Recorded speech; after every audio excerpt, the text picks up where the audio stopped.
Assalamualaikum warahmatullahi wabarakatuh.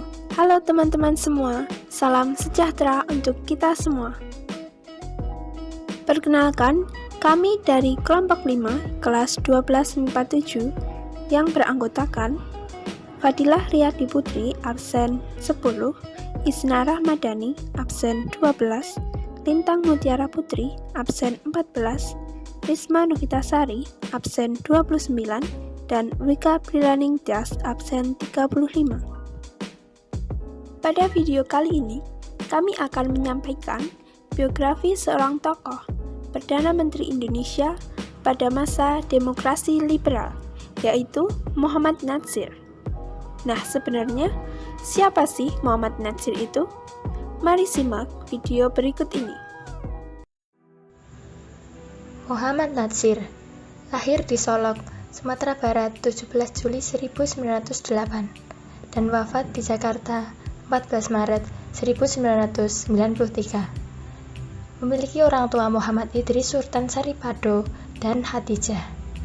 Profesi sebagai ulama dan politikus, dengan jabatan pendiri sekaligus pemimpin Partai Politik Masyumi, Menteri dan Perdana Menteri Indonesia, serta Presiden Liga Muslim Dunia dan Dewan Masjid Sedunia. Awal perjuangan sampai akhir hayat. Pada 1916, Natsir memulai pendidikannya di Hollands Indilandse School atau Sekolah Belanda untuk Bumi Putra di Ahmadiyah, Padang. Beberapa bulan kemudian, ia berpindah ke HIS Solok. 3 tahun setelahnya, ia pindah ke HIS Padang bersama dengan kakak perempuannya. Lulus dari HIS, Natsir melanjutkan pendidikannya di Meer Utgeburt Lager Onderwijs atau MULO pada 1923. Di sana, ia bergabung dalam Perhimpunan Pemuda Pandu Nasional Islamische Bevrijding dan Jong Islamische-Bond. Setelah lulus dari MULO, Natsir pindah ke Bandung. Ia belajar di Algemene Middelbare School atau AMS sampai tahun 1930.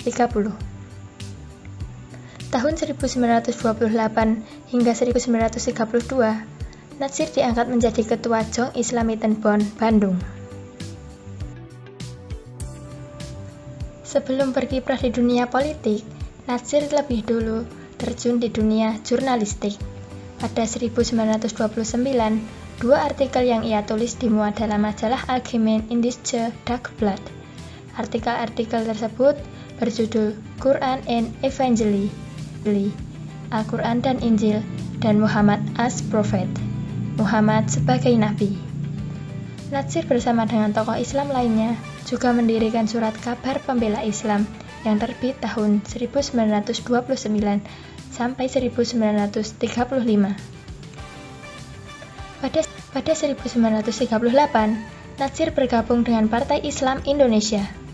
Dari tahun 1940 sampai 1942, ia diangkat menjadi pemimpin cabang Bandung. Selama masa pendudukan Jepang, Natsir bergabung dalam Majelis Islam A'la Indonesia. Setelah proklamasi kemerdekaan Indonesia, ia diangkat menjadi anggota Komite Nasional Indonesia Pusat.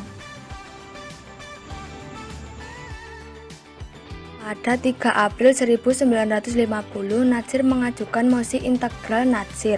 Mosi integral Natsir adalah hasil keputusan parlemen mengenai bersatunya kembali sistem pemerintahan Indonesia dalam sebuah kesatuan yang digagas oleh Muhammad Natsir.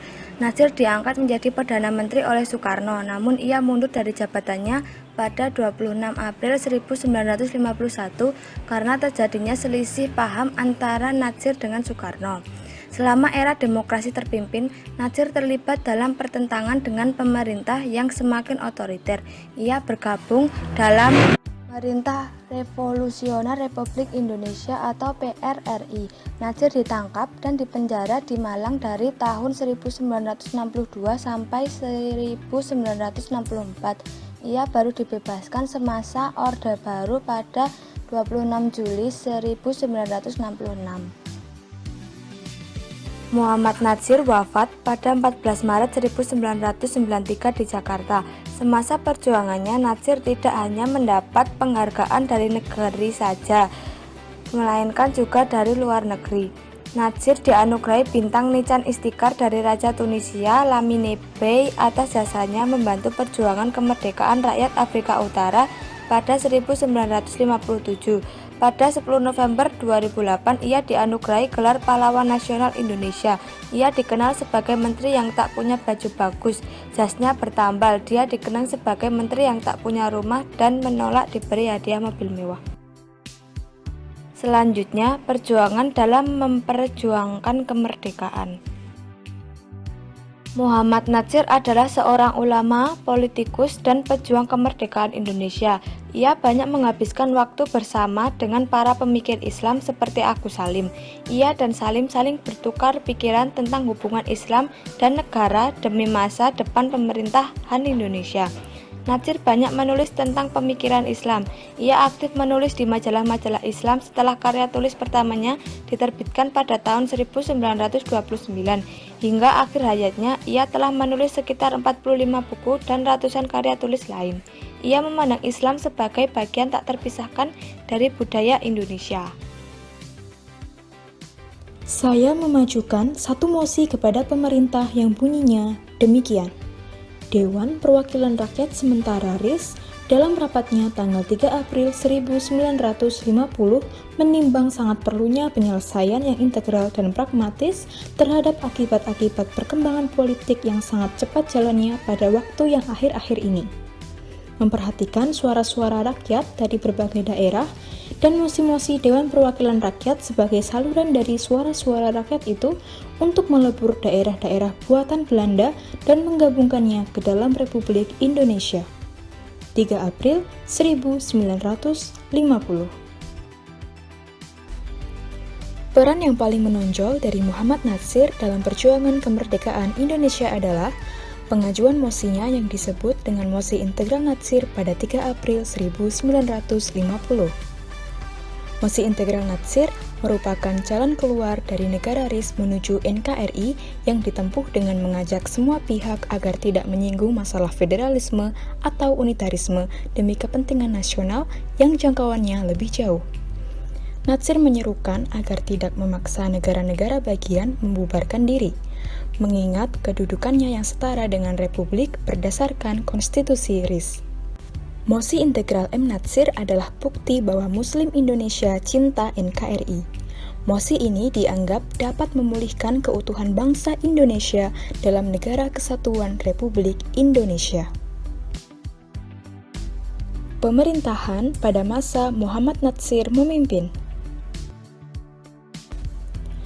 Bagi Natsir, politik adalah sebuah seni yang memerlukan kehalusan dan keindahan tersendiri.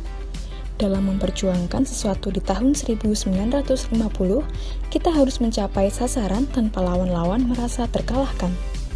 Natsir mencoba menerapkan pandangannya ini ketika ia berusaha keras untuk menggolkan mosi integral yang dirancang di DPR sebagai upaya yang dianggapnya paling baik untuk membubarkan Republik Indonesia Serikat. Pada tanggal 3 April 1950, akhirnya mosi integral diterima secara utuh oleh DPR dan atas dasar itu, Perdana Menteri Hatta mengadakan perundingan antara Republik Indonesia, Negara Sumatera Timur, dan Negara Indonesia Timur untuk secara bersama-sama melebur diri ke dalam Negara Kesatuan Republik Indonesia tanpa ada pihak-pihak yang merasa terkalahkan. Parlemen menerima mosi yang kemudian terkenal dengan sebutan Mosi Integral Natsir, dan dengan demikian pemerintah dapat melakukan langkah untuk membentuk negara kesatuan.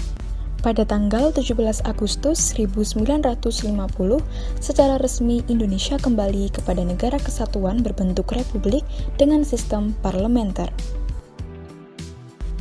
Mosi ini memulihkan keutuhan bangsa Indonesia dalam NKRI yang sebelumnya berbentuk serikat, sehingga ia diangkat menjadi Perdana Menteri oleh Presiden Soekarno pada 17 Agustus 1950. Kabinet Natsir yang terbentuk 6 September 1950 tersebut dikenal sebagai Zakon Kabinet. Komposisi anggota kabinetnya terdiri dari 4 orang masyumi, 2 PSI, 2 PIR, 2 Kristen, Katolik dan Protestan, 1 PSII, 1 Demokrat, 4 tanpa partai. Struktur anggota Kabinet Natsir. Presiden Ir Soekarno, Wakil Presiden Muhammad Hatta, Perdana Menteri Muhammad Natsir, Wakil Perdana Menteri Sri Sultan Hamengkubuwono IX, Menteri Dalam Negeri Asad, Menteri Luar Negeri Muhammad Roem, Menteri Keamanan Rakyat Abdul Halim digantikan Sri Sultan Hamengkubuwono IX, Menteri Kehakiman Wongsonegoro, Menteri Penerangan M.A. Pelau Pesi, Menteri Keuangan Syafruddin Prawiranegara, Menteri Perdagangan dan Industri Sumitra Jaya Hatikusumo, Menteri Pertanian Tandiono Manu, Menteri Pekerjaan Umum dan Rekonstruksi Herman Johannes, Menteri Sosial F.H. Suryati, Menteri Perhubungan Juanda, Menteri Kesehatan J. Laimena, Menteri Agama Wahid Hasyim, Menteri Tenaga Kerja Panji Suroso, Menteri Pendidikan dan Kebudayaan Bahtir Johan, dan Menteri Negara Harsono Coki Sementro Aminoto. Selama masa kerjanya, Kabinet Natsir memiliki beberapa program kerja yang cukup dikenal membawa perubahan besar, di antaranya sebagai berikut. 1. Mempersiapkan penyelenggaraan pemilihan umum. 2. Memperjuangkan penyelesaian sosial Irian Barat. 3. Mendaftarkan negara Indonesia dalam anggota Perserikatan Bangsa-Bangsa. 4. Melaksanakan ekonomi nasional yang sehat dengan program Gerakan Benteng. 5. Mempersiapkan dan menyelenggarakan pemilihan umum untuk Dewan Konstituante dalam waktu yang singkat. 6. Mencapai konsolidasi dan menyempurnakan susunan pemerintahan serta membentuk peralatan negara yang bulat berdasarkan Pasal 146 dalam Undang-Undang Dasar Sementara 1950. 7. Menggiatkan berbagai usaha untuk mencapai keamanan dan ketentraman. Dan yang terakhir, mengembangkan dan memperkokoh kekuatan perekonomian rakyat sebagai dasar bagi pelaksanaan kegiatan perekonomian nasional yang sehat, serta melaksanakan keragaman dan kesamarataan hak antara buruh. Muhammad Natsir mengundurkan diri dari jabatannya pada tanggal 26 April 1951 karena perselisihan paham dengan Soekarno. Soekarno yang menganut paham nasionalisme mengkritik Islam sebagai ideologi seraya memuji sekularisasi yang dilakukan Mustafa Kemal Atatürk di Kesultanan Utsmaniyah. Sedangkan Natsir menyayangkan hancurnya Kesultanan Utsmaniyah dengan menunjukkan akibat-akibat negatif sekularisasi. Natsir juga mengkritik Soekarno bahwa dia kurang memperhatikan kesejahteraan di luar Pulau Jawa. Menurut Hatta, sebelum pengunduran diri Natsir, Soekarno selaku presiden sekaligus ketua Partai Nasionalis Indonesia atau PNI terus mendesak Manaip Sopian serta para menteri dan anggota parlemen dari PNI untuk menjatuhkan Kabinet Natsir dan tidak mendukung kebijakan-kebijakan yang diusulkan oleh Natsir dan Hatta. Natsir mengembalikan mandatnya kepada presiden yang menjadi tanda berakhirnya Kabinet Natsir. Nah, teman-teman, sekian video yang dapat kami sampaikan. Semoga bermanfaat dan dapat menambah wawasan kita semua ya. Terima kasih. Wassalamualaikum warahmatullahi wabarakatuh.